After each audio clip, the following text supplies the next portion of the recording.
Okay. Good evening, everybody. I suggest I will start right away. I am not feeling 100%, bit flourish. So I will try to keep it short anyway. I've got another share later on. Today I will speak about a few subjects. Main subject is, the first subject is about why didn't Joseph tell his father that he is still alive. I would give you a very simplistic answer. I already gave it, I think, a few years ago, but in any way, I think it's good to repeat it maybe. And the second subject I will speak is about what the day of tomorrow is, Tes Beteves, and then a bit on Asura Beteves. And next week, I would like to speak about Vayigash as very important is the maybe Sefer Bereshis. What is the purpose of Sefer Bereshis? Going through the whole Sefer Bereshis as one of the most important Sforim that we have in the Torah, and why it is like that. So what is the whole purpose? Is it just telling us stories, and what is behind that? But today I will speak about Vayigash mainly. So it says that Yosef, the question is, why didn't Yosef tell his father that he was still alive? And why suddenly did he decide to tell it? And he couldn't, and he already said, so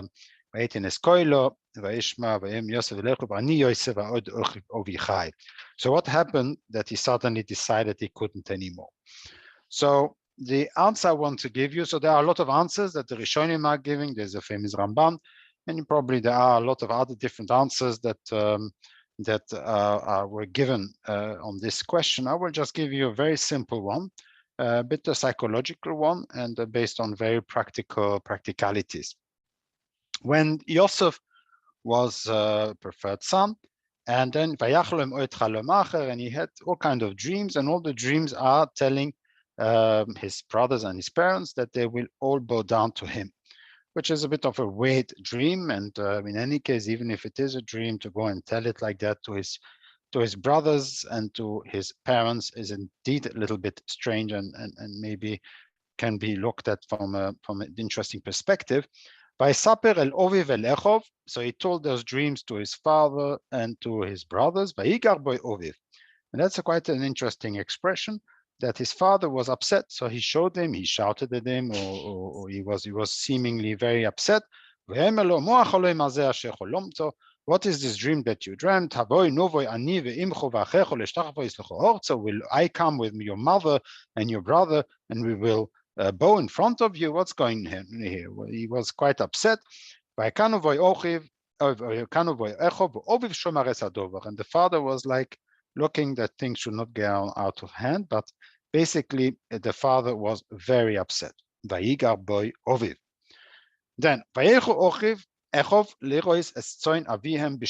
suddenly they decided to go and to take the sheep to Shrem to give them food, to pasture, as they say in Yiddish. So suddenly they went there in the morning, they left early in the morning probably, and then Yisrael Yankov said to Yosef, why are you home? They are working in Shrem. Go, and I will send them to you. And so Yosef says, okay, looked at his father, said, okay, I will go. What's going on? Yeah, indeed, it's strange. They left without me, but okay, I'll go. Go to see what your brothers are doing. And what the Tzoin are doing, and bring back the subject, bring back the answer. How are they doing? It's a very strange request from Yaakov to tell to Yosef that he should go and see. So already we left without him. And then Yaakov Avinu sent him to go to all these brothers to see what they are doing, not with a particular message, just to check up and to see how they're doing, not to send him the sandwiches that they forgot or something like that, nothing at all, just to see how they're doing and come back. When he arrived there, and when he then he didn't know where they were, etc. And then at the end, when he arrived there, So they decided that they attacked him and they threw him in the pit, and then they sold him, etc. And then he ended up in Mitzrayim. So l'choire, what is quite poshut l'choire from a perspective from Yosef, when if I would be Yosef, and when I looked at the story how it was, so he told the dream. The father was very upset. The brothers were upset, and then suddenly in the morning they all leave to Shechem, and the father says, "What are you doing here? Why don't you go to see your brothers and look at how they are?" With a very interesting no message, basically, just to see how they are, and then come back to tell me. So that's a very strange request.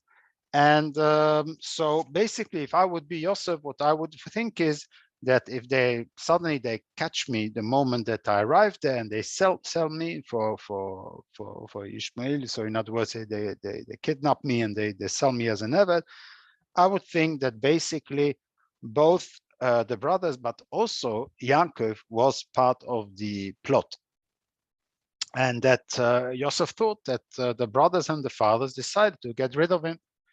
And so there is nothing for him still to look for in Eretz Canaan, in where Yaakov was, because nobody wants him back. They all decided to sell him as an Eved. And that is rather something very interesting, because that's the reason why Yosef indeed did not tell his father that he was still alive, as he thought that the father was in the plot of trying to sell him trying to sell him. So when did he decided to actually open up? When did he burst out opening up? It is Tucker when they told him that when they said when Yehuda told him what happened in the whole story, that I had two sons, one of them left, and he is actually got eaten up by an animal. And so suddenly, etc. When he heard this whole story, he realized, Yosef, that the Yaakov was not in the plot, that Yaakov actually was fooled also by his brothers. And of course, Yaakov was completely innocent about this story. So he thought, oy vey, Yosef is apik, because actually when they said that he was Torah, that means, in other words, that they decided to give him a lie, that they lied to him about the whole story. And so therefore, Yosef is apik, and therefore he screamed and he said to this brother, Ha'oid ovichai, Ani Yosef ha'oid ovichai, because from now on he was completely confused. In his world that he was so far, he was convinced that the whole family decided to get rid of him. But the moment that he heard that the brothers made a lie to their father, that the father was also tricked, is also kind of a victim, in that case he couldn't anymore, of course. Then he was completely confused, and he asked his brothers, Ha'oid ovichai ani Yosef, because he wanted, of course, as quickly as possible to tell his father that he is basically alive and well, and he became a second king of Mitzrayim. I think it's a very, very interesting and a very beautiful word. It's not my word. It's something that I heard many, many years ago. I think I already mentioned it once in the shir, but I just wanted to mention it again. It makes the whole story much more realistic in terms of the answers to that type of question. Of course, the Rishonim, they typically, the answer that they go, I think the Ramban, is that he wanted the dream to come true, which is a bit strange, because why would the dream have to come true? And if for Kibud Av V'em, of course, the dream does not have to come true. The most important is, if you know that your father is suffering, the fact that you have a dream, how does it have a priority over the rest? So I think that's a very, very nice explanation of the story. You can look up in the psukim, you will see that it fits very well with all the psukim that I just mentioned you. Any points? Okay, the next point on on what we're going to speak today is about Tes Beteves. So we know we have Asur Beteves, and we'll come to the Asur Beteves, but Tes Beteves has this particular day, and when the Shulchan Aruch brings in Hilchas Tanis in Orach Chaim Tuf Beis, he says that there is Betes Beteves is also normally was a day of fasting. So besides Asur Beteves, which is Tuesday, on Monday, Tes Beteves is also a fasting day. And the Shulchan Aruch said, Lo noida eze hi hatzoro she'irovoi. So the Shulchan Aruch says we don't know why, but it is a day of fasting, which we don't know the reason why. That's a very interesting Lashon in Shulchan Aruch. That Lashon of Shulchan Aruch is not from the Shulchan Aruch himself. It's indeed the way that it is written in the Sefer Megillas Tainis, as we learned in Daf HaYomi, the famous Megillas Tainis, where actually all the days that we have to fast, but also the days that we're not allowed to fast, are written. And this Lashon is Betisho Boy, in the 9th day of Teves, Lo Kosvu Rabbeinu al Mahu. This is the exact Lashon in the Megillas Tainis. You have to realize Megillas Tainis were written by late Tanoim.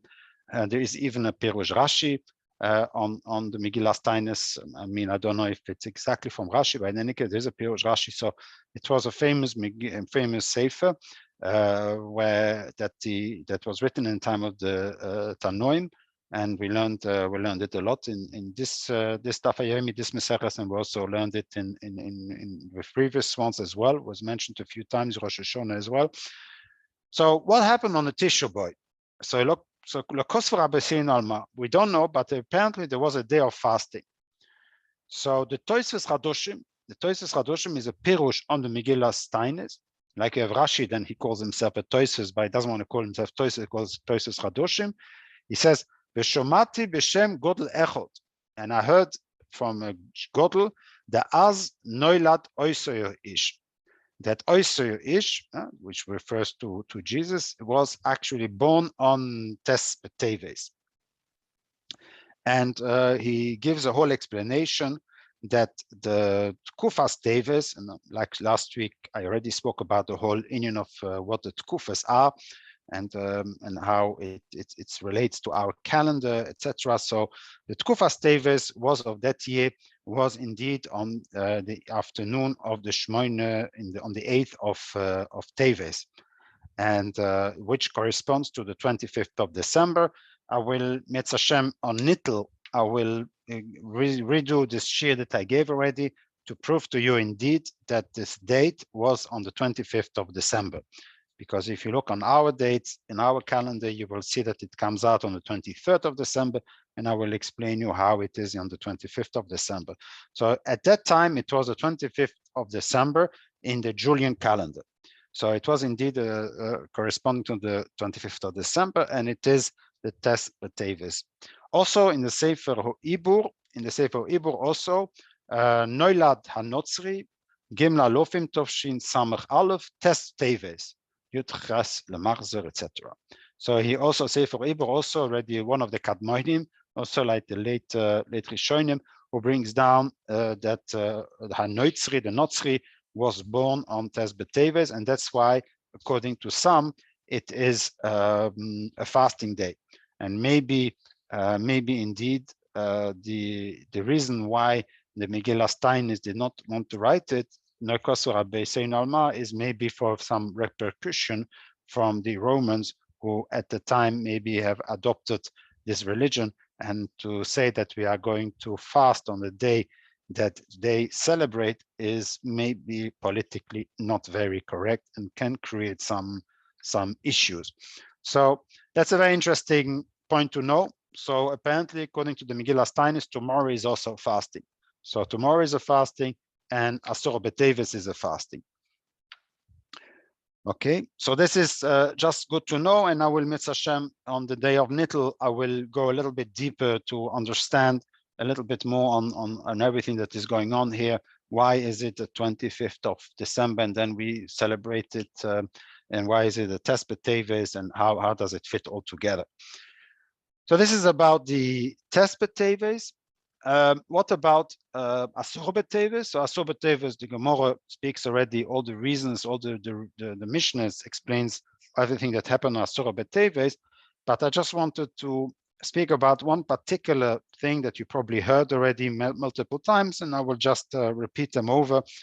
There is a famous Abu Draham. The Abu Draham is mentioning that in the name of the Goyim, apparently, that if Yud Beteves would fall on Shabbos, it cannot fall on Shabbos anymore, since we have this calendar that we have today.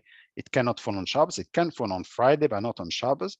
But if it would fall on Shabbos, we would be fasting, even if it is on Shabbos. So the question is, why? So the Minchas Chinuch gives a Poshet explanation. He says that normally the normal fasting is not necessarily on that particular day of the month.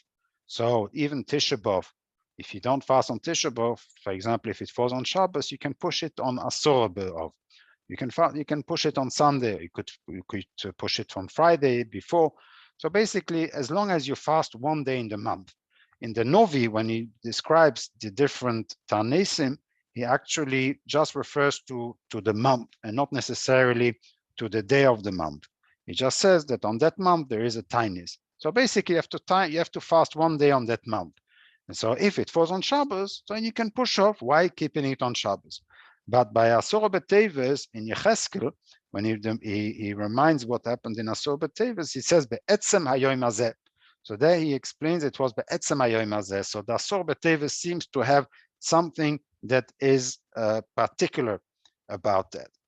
So it's possible that therefore the Abu Draham holds that if it would fall on Shabbos, you cannot push it off, because it's not a monthly tainus, but it's a daily tainus. It has to be on that day. There is, however, all kind of questions that they have. For example, the question is that Rashi in Megillah clearly will say, and we will also see on the Rambam, that that Asur Beteves is not Doiche Shabbos. And I will, if you want, I can give you the exact number of Mekoimis, but Rashi, from clearly in Rashi in the Mishnah says that it is not Doiche Shabbos, that if a tainus falls on Shabbos, we don't fast on Shabbos, and Shabbos gives an example, Asur Beteves. And also in the Zmiris from Shabbos that we are singing, Al Kein is Anus Boy Alpinu Voinov Osur, Levad Miyom Kippur Avoini, that we're not allowed to fast on Shabbos, besides the Yom Kippur.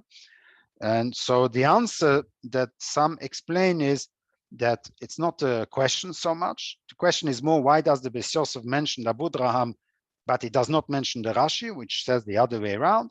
And so the answer is it's not a question, because the truth is that Rashi speaks on the Mishnah. The Mishnah was written by Rebbe, and in the time of Rebbe, the tainus that we have today, Asur Beteves, was only in a time when there was a Gezeres, Hashmad, when Klal Yisrael were under pressure, Be'ez Tzor. But when there is Sholem, when there is a peace with the Jews, between the Jews and the Goyim, in that case, we don't have to fast. So theoretically, we don't have to fast today, tainus, only mitzad ha-minik. So it's only a minik, it's a Kabbalah that Klal Yisrael did, that all the fasting, even when there is prosperity, when there is peace, as we are living today, in that case, we normally, all these tainus besides Tisha B'Av, and of course Yom Kippur, we do not have to fast. There's no chiyuv to fast on the other tanesim, that it's rotzu, or lo rotzu. So if you want, you can. If you don't want, you don't want. But if you want, so if it is only a choice, in that case, of course, it's not Doiche Shabbos. If it would be a chiyuv that you have to fast and it falls on Shabbos, then maybe you have to fast. But since in the time of Rebbe, it was not, there was a prosperity, Klal Yisrael was in peace with the conquering, with the government. In that case, it is not a chiyuv to fast. And so therefore the tainus is not mechuyev, it's not Doiche Shabbos, and therefore you have to push off to a next day if you want to fast, but you're not allowed to fast on itself. So this is one of the answers. There is another answer from the Or Someach is the question is, how can you fast on Shabbos according to Bodraham if Einik Shabbos is Doraise, Kemat Doraise, at least it's for sure there is a kind of a bit of Simcha on Shabbos, B'yom Simchaschem Elu Shabbosos. So there is a Doraise dik mitzvah to be beoinig a bit, to have Simcha on Shabbos. How can you fast on Shabbos? It's only a minig that was mekubel in Klal Yisrael, which starts from a Divrei Nevi'im. So how can you fast? So he answers another teretz that as the tainus is only from the morning till the evening, so it's only half a day. So you can eat Friday night, you can eat the whole night. So this is not called a pagam in the simcha of Shabbos. So if you don't eat on the day, it is minat Torah, not an isur. Of course, you have to eat 3 sholosh seudos, but theoretically, you could eat the 3 seudos on the night, theoretically.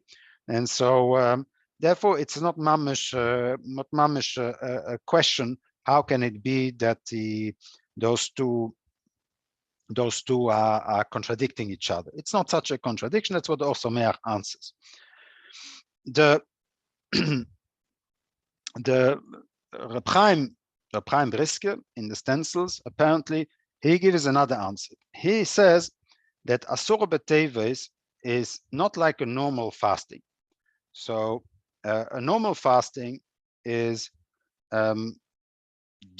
since a normal fasting is because we are something is reminding us, and therefore, like the Minchas Chinuch a little bit answer, that the idea behind that you have to fast you have to fast on the month, but not necessarily on the day. And so therefore it's not doiche Shabbos. But since Asur Beteves, like the Minchas Chinuch says, that it's Be'etzem Hayom Hazeh, and so what? So it says Be'etzem Hayom Hazeh, but even if it says Hayom Hazeh, if it's on Shabbos, maybe you should push it off for the next day. So he says no, because by Tanis Cholam, which when it has also, when a person has to fast the Tanis Cholam on the same day, Chazal tell us that if a person fasts on the morning that he had this dream and he fasts, that's fasting will help him tremendously. It's a fantastic tainus. And so too, so you see here, and therefore it's Doiche Shabbos. So too is Asur Beteves, because it's Be'etzem Hayom Hazeh. This is the tainus, so it helps also like a tainus cholam. So that's what Reb Chaim Briske answers.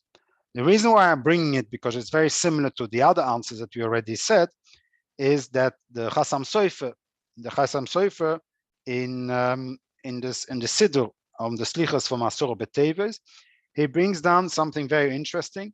He says, he brings down from another Sefer that the Asur Beteves, the specificity on the Asur Beteves is that it is a day that Hashem decides if Moshiach will come. So this is really what the Chasam Sofer is saying, and it's like quite. If the Chasam Sofer says it, it's quite powerful. He says that this is the day that Hashem decides if Moshiach will come this year. So it's kind of, if you want, a Rosh Hashanah for the Geula, if you want. And so now we can understand very well all the answers. If you combine all the answers that we've said so far, if it is a day that we decide if Moshiach would come, so in other words, it is not for the past necessarily, but it is also for the future. Most tainis that we do is for the past. Shavuos Betamuz, Tisha B'Av, these are all fasting that we do for the past. And so it's to remember something bad that happened. But certain tainis that we do are for the future. Where like a Tanis Cholam, I don't want something Chas v'Sholom to happen, so I'm fasting and davening to Hashem that bad things should not happen. And therefore, if something is for the future, in that case, it is Doiche Shabbos. Why? Because I'm so stressed, I'm so nervous, and so I can't enjoy Shabbos anyway. So it's better for me fasting and davening. I enjoy much more because I'm under stress than I would eat. So eating, I would not enjoy so much, and I would rather enjoy the fasting than the eating, because I'm talking about something that might happen. So the stress of something might happen is terrible, and much worse than to remember what happened in the past. And so therefore he explains that since Asor Beteves is a fasting that is about to happen, so something that is going to happen, Moshiach will come, and so for this it's a good enough a reason for something for the future. It's a good enough reason to say that that we will have more tanuk on fasting on Shabbos than we would on eating, and thinking that maybe we have missed our chance to have Moshiach to come. So that explains this gives kind of an answer to all it regroups all the answers from Reb Chaim Briske and the Or Someach and the Minchas Chinuch, that Be'etzem Hayom Hazeh, the whole idea is, since it is Inyan on that day is like a Rosh Hashanah, which Hashem decides for Moshiach to come, therefore it is not a tinus on the past, but it is kind of a tinus for the future. And since the tinus for the future, like a tinus chaloim is doiche Shabbos, Asor Beteves is also doiche the Shabbos. So to recapitulate, it's going to be a shorter shir today.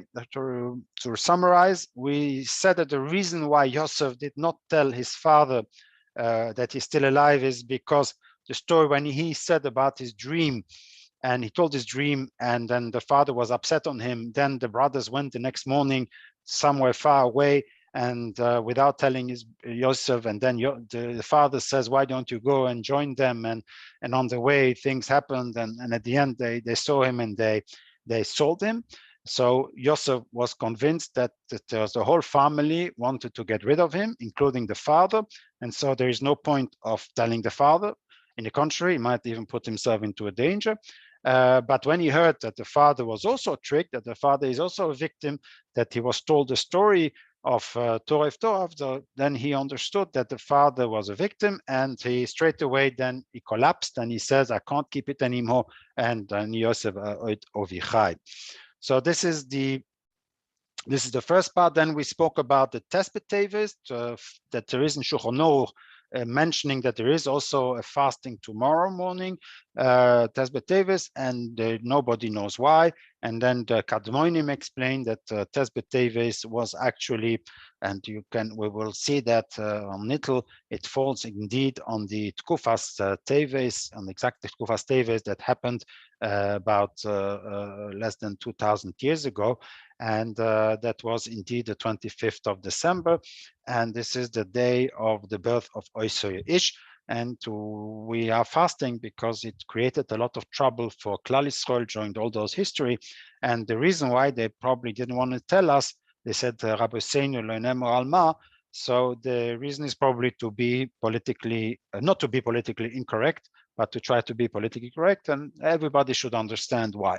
Everybody would understand by itself why. This is Asor Beteves, this is Tisha Beteves. The next day is Asor Beteves. We do fast. It's a minute to fast, even though halachically is not, it's not a chiyuv mamish, but the Klal Yisrael have taken that as a chiyuv. And therefore also the Abu Draham says that even if it would have fallen on Shabbos, it would be Doiche Shabbos. They explain it's because it says Be'etzem Hayom Hazeh, although all the other Tanisim is not the day is the chiyuv, but it is the month that is the chiyuv.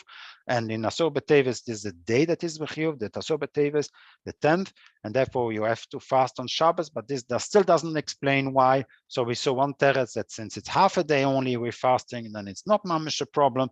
And then we saw the famous Chassam Sofer that says Asor Beteves is a day that Mashiach is going to come. It's like Rosh Hashanah, and therefore, since we are nervous about the future, then we cannot eat. The non-eating is, I mean, eating would not be as enjoyable anyway, and so therefore, sometimes the fasting is a big enjoyment, like a tinus chaloim, which is also for the future. The stress and the nervousness would not make us an enjoyable Shabbos, and the tinus makes it a very enjoyable Shabbos because you hope for a better future. Similarly, also Asor Beteves is the same, that you're allowed to fast because it is about the future.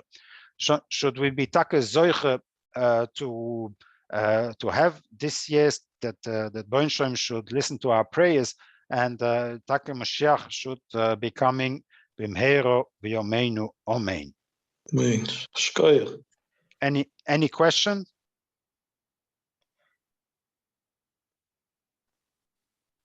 Okay.